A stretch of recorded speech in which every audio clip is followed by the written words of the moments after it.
अस्सलाम वालेकुम जी। आज की वीडियो में हम देखेंगे कि हम किस तरह KMI30 इंडेक्स में इन्वेस्ट कर सकते हैं और इसके बेसिकली 3 मेथड्स देखेंगे। अच्छा, आगे चलने से पहले अगर आपको पीछे से बाजों की आवाज़ आ रही हो तो इग्नोर कीजिएगा। आज पाकिस्तानी स्पेशल स्टाइल में इंडिपेंडेंस डे मना रहे हैं। तो सबसे पहले तो KMI30 होता क्या है? KMI30 Karachi Meezan index Pakistan stock exchange का एक इंडेक्स है जिसमें पाकिस्तान स्टॉक एक्सचेंज की टॉप 30 शरिया कंप्लाइंट कंपनीज़ जो हैं वो होती हैं। ये ऐसी कंपनीज़ हैं जिन्होंने एक अपने मिशन स्टेटमेंट का हिस्सा बना लिया हुआ है कि वो जो भी कारोबार करेंगे वो इस्लामिक असूलों के मुताबिक होगा। वो किसी सूदी चीज़ में नहीं पड़ेंगे। अगर उनको कर्ज़ा भी लेना पड़ेगा तो वो इस्लामिक बैंक से लेंगे। तो वो ओवरऑल अपने सारे असूल जो हैं वो इस्लाम के जो बिज़नेस के असूल हैं उसके मुताबिक रखते हैं। वो not too far ago in the past Pakistan stock exchange ने एक index KMI Karachi Meezan index overall सारी कंपनीज़ का जो कि शरिया कंप्लाइंट होती हैं और KMI30 जो टॉप 30 कंपनीज़ हैं उनमें से उनके इन दोनों के इंडेक्स बना दिए थे। आज के वीडियो में हम 3 मेथड्स देखेंगे जिसके थ्रू आप इन इंडेक्सेस में इन्वेस्ट कर सकते हैं।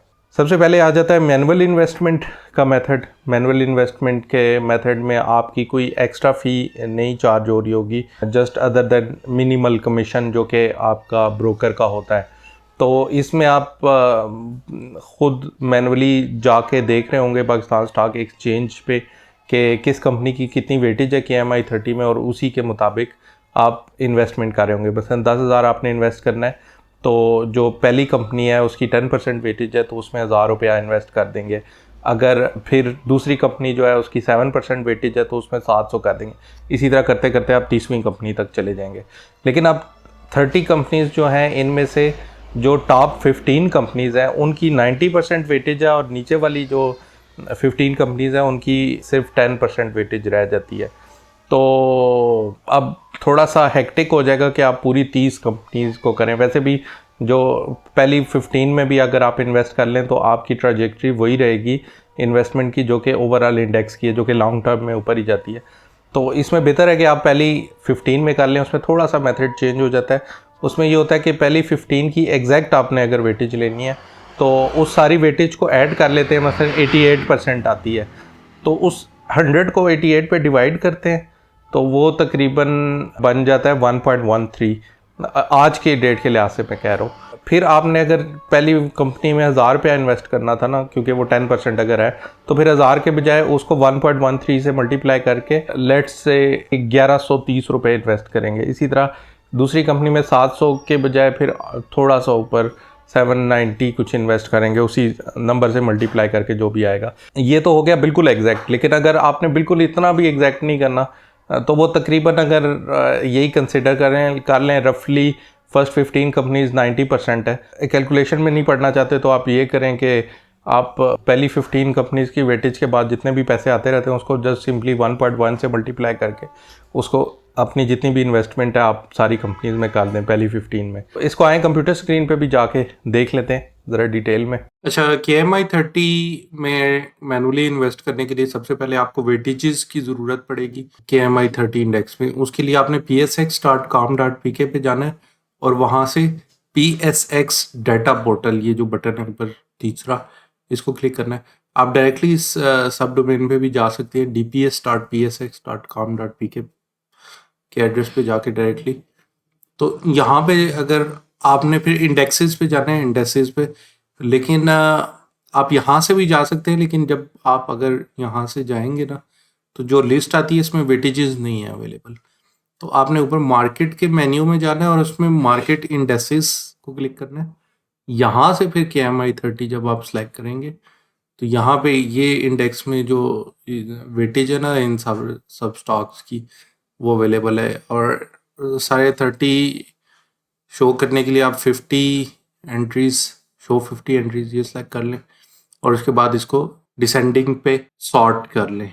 2 दफ़ा क्लिक करने से हो जाएगा। इसके बाद अब ज़ाहिर है आप मैनुअली कर रहे हैं तो आप पूरे 30 में तो नहीं करेंगे। ख़ास कर ये आप नीचे वाले जैसे देख सकते हैं कि इनकी जो इंडेक्स में वेटेज है वो काफ़ी कम है। तो इसके लिए फिर बेहतर ये होता है कि टॉप वाले कुछ कर लिए जाए। तो मेरे ख्याल में टॉप 15 जो है वो बेहतर है, वो तकरीबन 90% ऑफ इंडेक्स बना देते हैं। तो इसके लिए हम फिर कैलकुलेटर ओपन कर लेंगे और इन वेटेजेस को ऐड करना शुरू कर देंगे। सबसे पहले तो देखेंगे कि 15 कहाँ तक बनते हैं। तो 1 2 3 14 और ये 15 एसएनजीपी तक 15 बच जाते हैं, और ये एसएनजीपी की 1.76% है। तो यहाँ तक हमने ऐड करना है, तो इसको ऐड करना शुरू कर देते हैं हम वेटेज को। ठीक है, 10.67 प्लस 9.04 प्लस 8.85 प्लस, तो ये तकरीबन आज की डेट में 88.4% जो है ये बन रहे फर्स्ट 15 स्टॉक्स। तो हम क्या करेंगे, 100 को डिवाइड करेंगे 88.4 पे, तो ये जो नंबर आ रहा है ना 1.13। अब हमने क्या करना है कि आपने जितनी भी जो भी इन्वेस्टमेंट आपने करनी है ना KMI30 इंडेक्स में, उसके लिए हर स्टॉक के लिए ये जो परसेंटेज है ये निकालते जाएंगे और उसको इस नंबर से मल्टीप्लाई करते जाएंगे 1.13 से। तो जैसे अगर आपने 10,000 करनी है इन्वेस्टमेंट, तो आपकी तकरीबन 1067 रुपीज़ बनेंगे, 1,067 रुपये, जो कि आपने एंग्रो में इन्वेस्ट करने, उसको 1.13 से मल्टीप्लाई करेंगे 1.13 इंटू 1067, ये बन जाएगा 1,205 रुपये। क्योंकि लास्ट वाले जो हमने कुछ स्टॉक्स हैं उसको छोड़ा है, तो उसको कंपनसेट करने के लिए जो वो थोड़ी सी परसेंटेज रह गई है उसको इसी के अंदर दोबारा से हम एक तरह से इन्वेस्ट कर रहे हैं, उसको इस तरह मल्टीप्लाई करने करके। तो फिर नेक्स्ट के 904 रुपये बनेंगे मसलन, अगर 10,000 आपने पूरे इन्वेस्ट कर रहे हैं, तो फिर उसको भी मल्टीप्लाई कर देंगे 1.13 से। इसी तरह 885 रुपीज़ इसके बनेंगे अगर 10,000 इन्वेस्ट कर रहे हैं, तो फिर उसको भी 1.13 से मल्टीप्लाई करके उतने उतने इनमें इन्वेस्ट करते जाएंगे। इसी तरह नेक्स्ट मंथ अगर 25,000 करने इन्वेस्ट, तो उस वक्त की करंट वेटेज देखेंगे आप, और उसके थ्रू उसके मुताबिक वो जो इनकी पूरी पहले 15 स्टॉक्स की वेटेज बन रही होगी, उसको 100 पे डिवाइड करके जो नंबर आएगा उसके साथ मल्टीप्लाई करके, तो हर स्टॉक में इस तरह आप इन्वेस्ट करते जाएंगे। तो इस तरह आपकी KMI30 में इन्वेस्टमेंट होती रहेगी, और हर 3 माह बाद या 6 माह बाद आप ये देखेंगे भी कि जो आपकी इन्वेस्टमेंट में मसलन एंग्रो का पोर्शन है और OGDC का पोर्शन है, उसकी वेटेज कितनी है और इसकी कितनी वेटेज है। अगर डिफरेंस हो तो आप सेल करके या परचेज करके अपनी वेटेज को इसी के मुताबिक बैलेंस कर लेंगे। तो इस तरह आपकी KMI30 में एक अच्छी वेटे जो है वो इन्वेस्टमेंट चलती रहेगी। ये था मैनुअल तरीका। अच्छा, इसके बाद जो सेकंड मेथड है वो ETFs आता है, एक्सचेंज ट्रेडेड फंड्स। सबसे पहले तो ये एक ऐसे फंड्स होते हैं कि वो मसलन उन्होंने 1 अरब की इन्वेस्टमेंट उठाई और उसको KMI30 में मसलन इन्वेस्ट कर दिया। उसमें फिर वो KMI30 में अगर इन्वेस्ट करते हैं तो वो भी यही मेथड फॉलो करते हैं कि या तो पहले पूरी 30 कंपनीज में कर लेते हैं या टॉप की कुछ कंपनीज लेके, जिस तरह मैंने बताया उसी तरह इन्वेस्ट करते हैं। फिर उस पूरी इन्वेस्टमेंट की छोटी छोटी यूनिट्स करते हैं जिसको पाकिस्तान स्टॉक एक्सचेंज पे अवेलेबल कर देते हैं, और उन यूनिट्स को फिर आप परचेज़ कर सकते हैं। अब अगर KMI30 जैसे जैसे ऊपर जाएगा, ज़ाहिर है उन यूनिट्स की प्राइस भी ऊपर जाएगी। तो अगर आपने कम पे परचेज़ किया हुआ है तो ज़ाहिर है आपको आहिस्ता आहिस्ता फ़ायदा हो रहा है और उसको आप बेच सकते हैं। अब लॉन्ग टर्म में तो इंडेक्स ने ऊपर ही जाना होता है, तो वो ओवरऑल आपकी फिर जो इन्वेस्टमेंट है उसकी वैल्यू ऊपर जाने लग जाती है। तो ये भी एक मेथड होता है। अब जो ETFs हैं वो सिर्फ KMI30 बेस्ड नहीं होते, वो कुछ ETFs जो होते हैं वो KSE 100 इंडेक्स बेस्ड हो सकते हैं, कुछ रैंडम स्टॉक्स पे बेस्ड हो सकते हैं, कुछ गोल्ड पे बेस्ड हो सकते हैं, कुछ सिल्वर पे बेस्ड हो सकते हैं, कुछ किसी और चीज़ पे बेस्ड हो सकते हैं, और कुछ जो आपकी फिक्स्ड इनकम के इंस्ट्रूमेंट्स है उसके बेस पे हो सकते हैं। तो ये डिफरेंट किस्म के ETFs अवेलेबल होते हैं, लेकिन सबका प्रिंसिपल जो है वो एक ही होता है कि वो यूनिट्स बना के आपके पास अवेलेबल कर देते हैं, जो कि आप स्पेसिफिकली, क्योंकि ये एक्सचेंज ट्रेडेड फंड्स हैं जो कि आप स्पेसिफिकली पाकिस्तान स्टॉक एक्सचेंज पे जाके परचेज कर सकते हैं। आइए कंप्यूटर स्क्रीन पे जाके देख लेते हैं कि कौन से वो ऐसे ETFs हैं जो कि इस्लामिक स्टॉक्स या KMI30 पे बेस करते हैं। अच्छा, इसके बाद आ जाता है ETFs के थ्रू।